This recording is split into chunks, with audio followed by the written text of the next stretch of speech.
భారతదేశం పాకిస్తాన్ మీద విజయం సాధించి నేటికి 27 సంవత్సరాలు అవుతుంది. అదే కార్గిల్ యుద్ధం.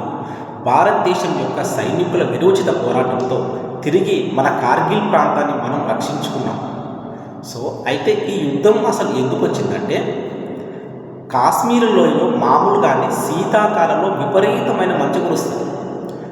ఆ టైంలో అక్కడ సైనికులు కాపలా కాసే విధంగా అనువైన వాతావరణం ఉండకపోవడం వల్ల ఇరు సైనికులు, అంటే అక్కడ పాకిస్తాన్ సైనికులు కానీ ఇక్కడ ఇండియా సైనికులు కానీ వెనక్కి వచ్చేస్తారు, నో మ్యాన్ జోన్ లాగా. ఆ టైంలో పాకిస్తాన్ యొక్క సైనికులు టెర్రరిస్టులు, అంటే సైనికుల దుస్తుల్లో వచ్చి కార్గిల్ ప్రాంతంలో, అంటే ఎత్తైన కొండలు, ఎత్తైన మంచు పర్వత ప్రాంతాల్లో వాళ్ళకి టెంట్లు వేసుకున్నారు. అంటే వీళ్ళు ఎప్పుడైతే మన సైనికులు వెనక్కి వచ్చేసారో అప్పటి నుంచి వాళ్ళకు కుట్ర పడింది, కార్గిల్ను ఆక్రమించుకోవాలి, ముఖ్యంగా కాశ్మీర్ వివాదాన్ని అంతర్జాతీయం చేయాలని వాళ్ళు నిర్ణయించుకున్నారు. అప్పటి పాకిస్తాన్ ప్రధాని షరీఫ్ ఉండే, నవాబ్ షరీఫ్, సైన్య అధ్యక్షుడు ఎవరుండ్రి, పర్వేజ్ ముషరఫ్ ఉండే. అయితే ఈ యొక్క పాకిస్తాన్ యొక్క సైనికులు టెర్రరిస్టులు కలిపి కార్గిల్ జిల్లాలో ఉన్నటువంటి కార్గిల్ ప్రాంతంలో దాద్రా అనే ప్రాంతాన్ని ఆక్రమించుకున్నారు. అయితే ఈ యొక్క ఆక్రమణ జరిగేటప్పుడు అక్కడ స్థానికంగా గొర్రెలు కాచి ఒక కాపరి గమనించాడు, ఎత్తైన ప్రాంతంలో పబ్లిక్ ఎవరో కనిపిస్తున్నారు, అక్కడ వాళ్ళు ఏదో చేస్తున్నారని కదలికలు గుర్తించి వెంటనే అక్కడ స్థానికంగా ఉన్నటువంటి మేజర్ వాళ్ళకు సైనికులు ఇన్ఫార్మ్ చేశారు. వారు అప్పటినే సెంట్రల్ గవర్నమెంట్ ఇన్ఫార్మ్ చేశారు. వాళ్ళు చూసి వెరిఫై చేసేలోపే వాళ్ళు అంతా కొన్ని ప్రాంతాలు ఆక్రమించుకున్నారు. ఆ తర్వాత భారత సైనికులు వారి కదలికను గుర్తించి యుద్ధం స్టార్ట్ చేశారు. అయితే ఆ యుద్ధంలో ఇరు సైనికులు కూడా చాలామంది గాయపడ్డారు, మరణించారు.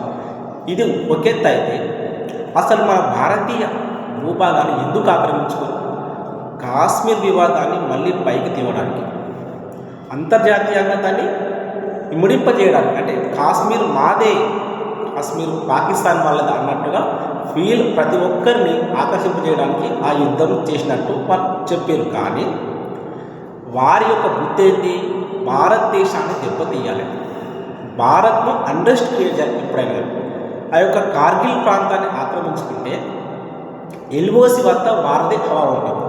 తెలుసు కదా, ఎల్ఓసి అంటే లైన్ ఆఫ్ కంట్రోల్, నియంత్రణ రేఖ దాటి కార్గిల్ ప్రాంతాన్ని ఆక్రమించుకుంటారు. మన సైనికులు పెద్ద ఎత్తున పోరాడి వారికి విజయం సాధించారు. అయితే ఇది 19th జనరేషన్ వారికి ఒక మెమొరబుల్ గిఫ్ట్ అనుకోవచ్చు. అప్పట్లో పేపర్లో మాత్రమే ఫోటోలు వచ్చేవి, దాన్ని చూసి చాలామంది ఇన్స్పైర్ అయ్యారు, సైనికుల్లాగా వెళ్ళి సైనికుల ఉద్యోగం, అంటే మిలిటరీ ఉద్యోగం సాధించి ఈ విధంగా పోరాడాలని. అయితే మన భారతీయులు ప్రతి ఒక్కరూ మన భారతదేశ సైనికులు పోరాడుతారు కాబట్టి వారికి సంఘీభావంగా ప్రతి స్కూలు, ప్రతి వాడ, ప్రతి జిల్లా, ప్రతి డిస్ట్రిక్ట్ అన్ని ర్యాలీలు వారికి సంఘీభావం, ప్రతి ఒక్కరు చందాలు విరాళాలు వచ్చారు. అయితే ప్రతి ఒక్కరూ భారతీయ భక్తిని కలిగి ఉండాలి, దేశభక్తిని కలిగి ఉండాలి. అయితే ఇప్పటి జనరేషన్ వాళ్ళకు ఎంత మేరకు భక్తి అన్నది చెప్పలేదు. ఇప్పుడు కేవలం స్మార్ట్ ఫోన్లో మాత్రమే కనిపిస్తుంది భక్తి, కానీ నిజానికి బయట తక్కువ కనిపిస్తుంది అని చెప్పుకోవచ్చు. ఏది ఏమైనా భారతదేశం సైనికులు విరోచితంగా పోరాడి మన కార్గిల్ ప్రాంతాన్ని మనకు అప్పగించారు. అయితే ఈ యుద్ధంలో అనేక పరిమాణాలు చోటు చేసుకుంటాయి. మొదట్లో పాకిస్తాన్ సైనికులకి పైచే ఉన్నది, ఎందుకంటే వాళ్ళు పైన ప్రాంతంలో, కింద ప్రాంతంలో మనం ఉన్నాం. అయితే ఈ యొక్క యుద్ధము ఉధృతంగా సాగుతున్న సమయంలో అప్పటి ఇజ్రాయెల్ మన దేశానికి సహాయం చేసింది.